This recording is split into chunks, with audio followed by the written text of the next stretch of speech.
tokko rabbi isa qajeelcha. Gaafa tokko rabbi isa Wallaahi beeksisa. nasiif dhugaadha. Gaafa tokko mooditara itti kennitanii hin balleessina nama akkasiitu jiru. Mooditara naa kenna sheeka jalaa dhabamsiisaa hin dhabamsiisin waan fedhe siin haa jedhu sitti hin maxxan. Asirra jira amma arrabni hin arrabse kun kootii kanarra jira. Koofiyarra jira. Mallasuu geessee bara wayita jedhe eenyummaanuu malaataa jechuun danda'a garuu dhufee tuquu mirga hin qabu jedhe. An akkasii bara ismaartilii jikkoon nyaana nama kootii na qabachuu hin danda'u bara. Waan fedhe haasa'uu hin danda'u. Koot kan akka a'uuzu billaa.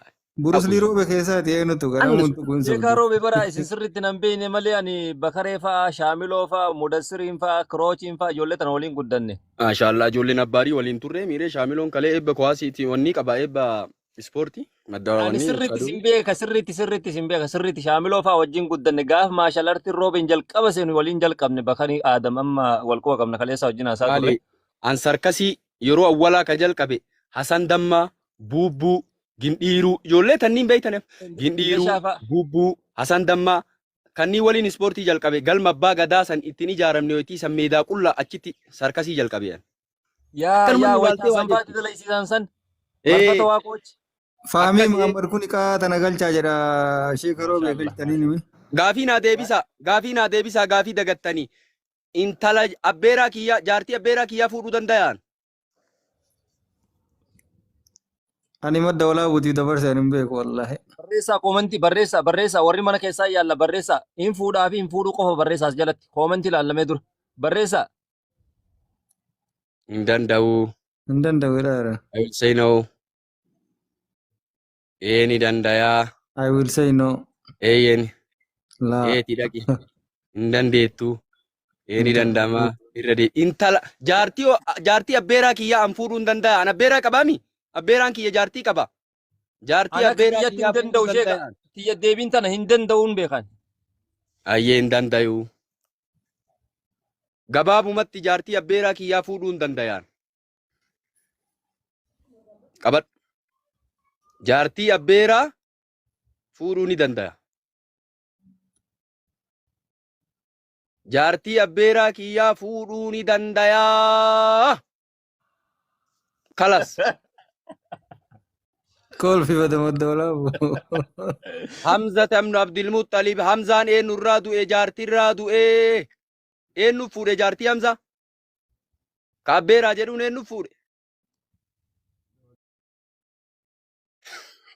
Abbeeratu abbeeraa malee. Deebii tana deebisaa ishee. Hamzaan gaafa lola Uhudii du'e. Hamza tan Abdulmuttalib. Jaartii qabaami Hamzaan? Jaartii isaa san eenyu fuudhe? Eenyu fuudhe jaartii isaa san? Nabii kenna moo Jaafar ibn Abi Xaalibtu fuudhe moo warri abbeeraa Hamzaan jedhu hedduutu jira silaa? Jaafartu fuudhe. Akkasi qabadha. Gaafii isinitti haa ta'u. Achirra qabadha. Shari'aan jaartii abbeeraa tiyyaan fuudhuu hin danda'a. Shari'aa malee fedhii keetiin ha'uuzu billaahi maal qaaqasin? Maal fedhii keetiin kun shari'aani? Namni gariin akka ha'uuzu billaahi maal abbaa? Jedha namni garii laa shari'aadha wan. Fedhii keetiin hin taatu shari'aan. Fedhii keetiin hin taatu shari'aan. Akkasanii madda walaabuu biidiyaa akka biraa nagaa qabda.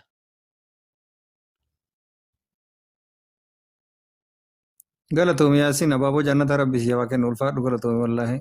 Hedduu galatoomii Yaasin. Du'aa godhamu Yaasiniin kun yeroo hunda mana namaa yoo seenu wallaahi sheeka akkanuma nama hunda abaaboo itti gadhiisee baya nama gastii namaa keessa jiruu fi hoostarii illee mee du'aa godhaaf iyyuu achuma. Leenca gadaa dhiisu calli abaaboon birrii shammoo birrii jaha baratamoo wanti xiqqoo dubbatta. Rabbi sitti haa kennu. Amma reefuma isinummaan obsaaruun hin jenne isteep midhaan deemnee bakka guddaa kennu. Sheeka gaafiin kun kabbaadiidha. Wallaahi warra sheekota nam sadi gaafadhe uummata akka naan deebine. Ayyirani. Maal jechuu? Ibi amma jaartii Hamza eenyu fuudhe keettan. Gaafadhu. Hamzaan jaartii irraa du'e jaartii Hamzaa eenyu fuudhe jedhaani. Aganuma gaafadha. Jaafar ibn Abi Xaalib na fakkaate garuu ani hin irraa. Ani hin beeku gaafii isin gaafadhe. Rasuula fuudhe moo Jaafar ibn Abi Xaalib fuudhe moo namni Hamzaan abbeeraa jedhu nama hedduu eenyu fuudhe? Jaartii ammootiin abbeeraa kiyyaa fuudhuun shari'aan ni bakka dhuga. Jaartii Hamzaa eenyu fuudhe? Agasuma. Amma waan siin jedhu lafeetiyyaa waan siin jedhu waan isiniin jedhu madda walaabu ila bara ilmii keessa qara'an malee gubbaa miti. An gubbaa qara'uun naan ta'u riwaayaan buqqistee ol fuuta. Sheekaa roobee kana qallaali maseeti. Garaa na nyaattanii wallaahi. Sheekh Abdusalaam gaafa Sheekh Abdusalaam Kadir gaafa Sheekh Abdusalaam Kadir. gaafadhe ammaan tana naan deebisni sheeka kunoo nam sadi gabbayee fiigee ala bahee gaafadhe bakka dalagaati. Keessa qara'an gubbaan qara'an naan ta'u ilmiin keessa qara'an malee gubbaa qara'an ilmiin naan ta'u wallaahi. Intee dhugaa rabbii dubbachuudhaaf anamma of adannaquu fi miti. Sheekh Abdusalaam Kadir sheekaa roobee agamta akkamee jedhii gaafadhu akkanumaan gaafadhu dawwali. Siigala. Alhamdulillahi rabbil alamin rabbiin na dabalu ammallee. Rabbiin isin haa dabalu wallahi fayyaa nagaa wajjin. Tirmiizii takka jedhe Abii Daawudiin Nasayii Ibnu Maaja usulu sitta waan jedhamu waliin gaadhe Bukaarii Muslimii alhamdulillahi rabbil alamin. Ilmi ammoo gubbaan qaraan keessa qaraan ila akkatti fattashtee ol baafta. Akkatti mana qartee keessa ila akkana gootee boccee akkatti ol hin baasin mazhaba waliin sanu mazhaba waliin Imaamu Shaafii maal jedha asirratti wa Abuu Haniifaa maal jedhe akkas. Jaartii eessumaa fuudhuun danda'amaa jira koomantiin. Kanaa deebisi awwala eessumatti tare kun ammoo waan qalbiin itti jirtu yaadaa bara qalbii achi jira yoon. Jamaa masgidaa sammaa wanni hin jenne isin gisee garii maachin senne masgida yuunivarsiitii Maddolaa Husan. Jaartii eessumaa jedhee mataa nu baafata. Waan qalbiin itti jirtu haasa'an illee. Tanaa iyyuu deebii dhabne ta'e eessumaa gaafata. Kanaa deebii. Waan qalbiin itti badde waan qalbiin yoona irra jirtuun illee asii nu gaafata. Nabira salaanni ga'e nagayetti fayyaa ta'a rabbi fayyaa nagaya isin haa kennu umrii isin haa dheeressu. Eessa deemtaa miidhaa ishee garuu beebiidhaa baata. Wallahi salaata ga'e hin deebi'a. Hin deebiin waan akkanaa dhiisi. Itti bareeduun ooltu barte eessumaa sun. Lakki wallahi salaata ga'e.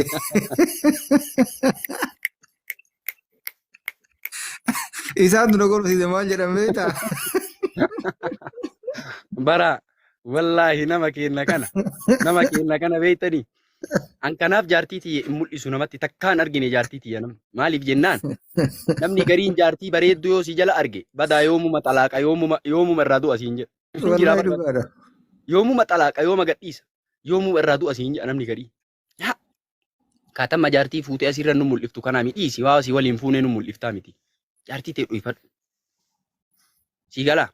Jaalala jaartii ta'ellee manuma keessa taphachiisi manuma keessa ittiin hanga jaalattullee manuma keessa ittiin malee warri onlaayinii kun warra wiixata Kadiir siin jedhee kibxata kabbadaa siin jedhu ummata waan ammootiin bareedoo si arge addaan baasuu deemu malee takka namni waa walitti deebisuu waa walitti guduunfuu deemu kun kanallee fakkaata shigalee kanaaf manumaan bareeddi uffata keeti jaartiin ta'e rabbinuu libaasa jedhe uffata keeti ati uffata baafattee ispaaltii irra deemtaa. Mustahili yoo maraadhe malee yoo sammuu. Mustahili walla yoo maraattuu taate malee uffata kee eega taate akkamitti uffata kee nama mul'ifta karaa irratti. Akkamitti kanallee itti mul'iftee kanallee naa laala jettaarre uffata kee. Warra qalbiin qaqaa ka Ustaaz Raayyaan jedhee sanis warra sammuu fi qalbiillee qaqaa. Akkasitti yaadi bal'isi gamaa gamanallee kibballee laali kaaballee laali bahallee laali dhihallee laali kallattii afranuu laali. Garanuma laaltee bichaa akkanaan wanni hin jedhin. Jaartiin tee faaya uffata keeti manumatti. Jaartii tee kabajaa dhabbaa soddaan sii kenna yookaan nama sheekaatu sii kenna ulfina keetiif ulfina ardaa keetiitiif sii kenna har'amaa mana alabbaaf tareeti jaartii tee kabajama ammoo abbaa saniitiif hin dhabdu kabajama ardaa mucayyootiif hin dhabdu.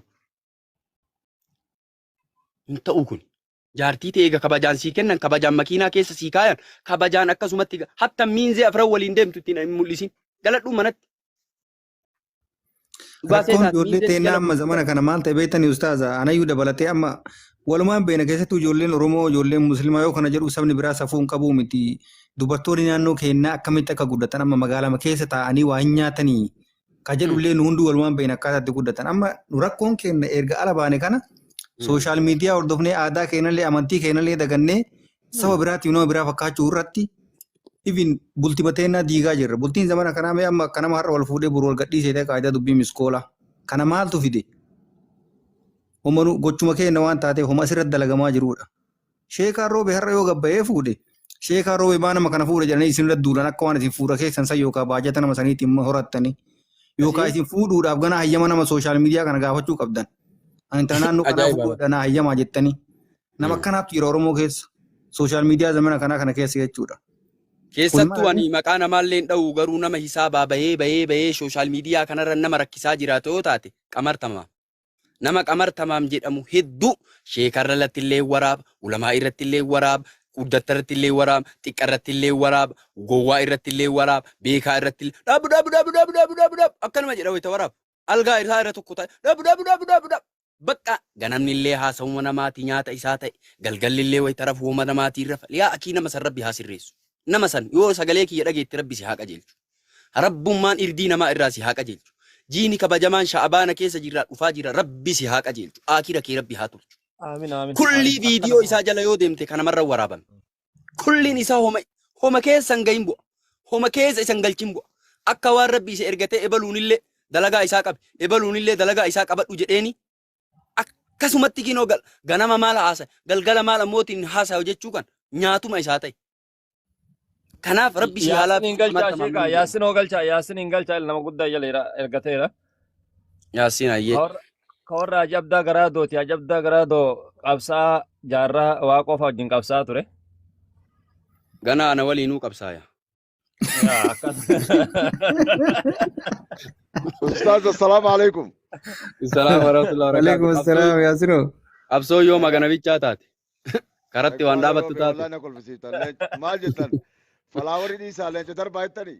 Abshirin Wallahi Yaasinoo kiyya osoo leenca jiraa fidi siin jedhe ima fidda. Jiraayyuu fidi osoo siin jedhe garuu jaartiinuu jiraa fidi osoo hin jette jaartiinuu ima fiddani. Nama leenci illee yoo kenname garaa nama nyaatu. Nama leenca.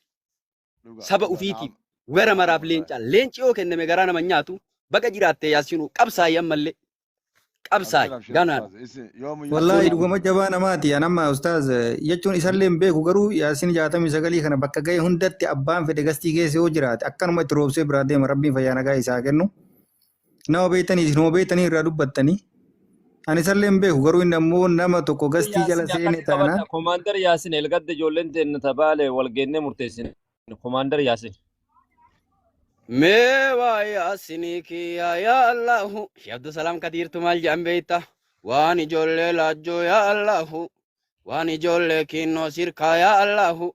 Anamma waan ijoollee alaa geessoo hidhe alaa namni beeka. Saambituu beeka amma namni. Waan ijoollee saambituu yaa Allahu.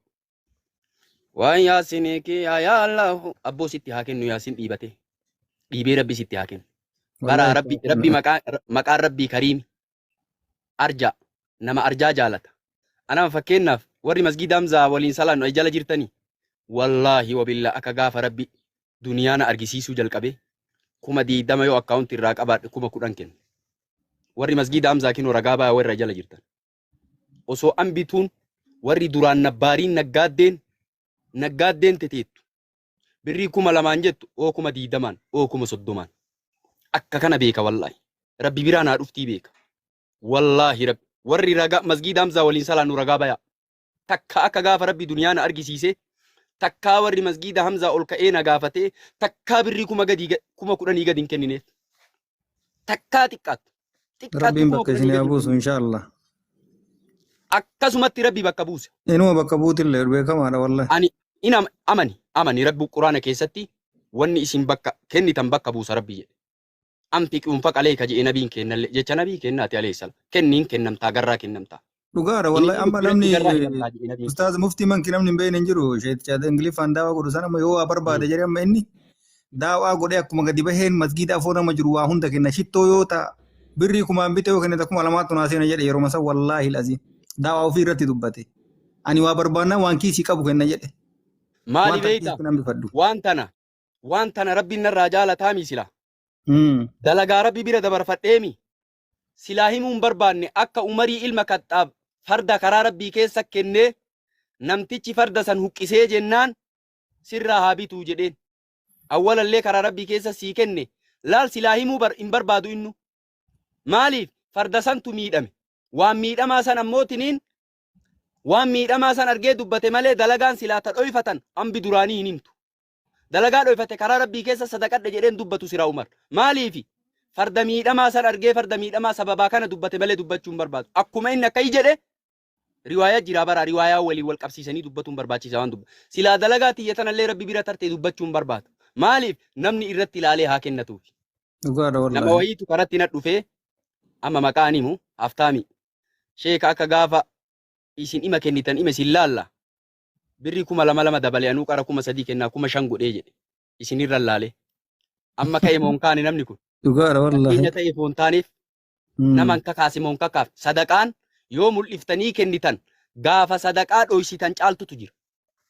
Dhoysanii caalu dhoysanii kennan gaafa caaltu jira. Gaafa kam? Gaafa namni na laalee narratti haa kennatu jette. Gaafa nama dammaysuuf taate. Gaafa san sadaqaan ol mul'iftee kenniteen caaltiyyaan sadaqaa sirriir. Waliigalatti sadaqaa sirriitu caala.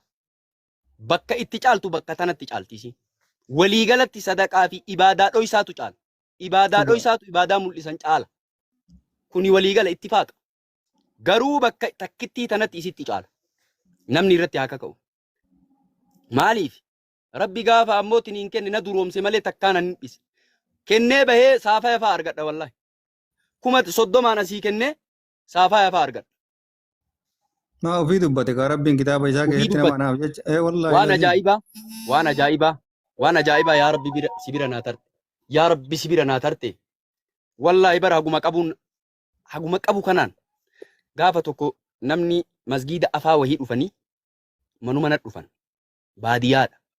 Afaa masjiidaati. Rabbi bira tarte. Mee ollaayin irra nuu deebisi birrii 50,000 bichaa nu haa afanii naan jaan. Deemaa anuu isinii kenne afadhaa deemaa jeen 50,000 bitadha. Nama jahannan. Jannata isinii afu wallahi firaasa jannata Nama inshaallah. jahan. Gaafa san akkaawunti irraa meeqa qaba beeyta?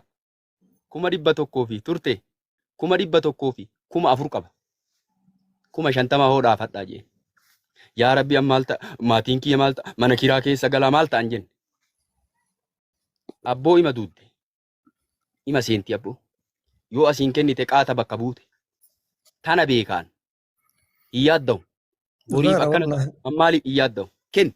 Wallahi hin kennamte. Bara ustaaza rabbitu imaanan qabnu onnee kana keenya goyduu malee amma nashiidaa ustaaz Raayyaa keessatti dubartiitti abuqudaamatti wayita inni daawaa godhu dhageeffattee waan kennitu dhabdee galgala inni mana galee rifeensa ofirraa qabdu cirtee itti kennitee farda keessanii hidhadhaa jettee yoo sababa rifeensi kiyya farda keessanitti argamee sababa kanaatiin jaannata gale jetteeni.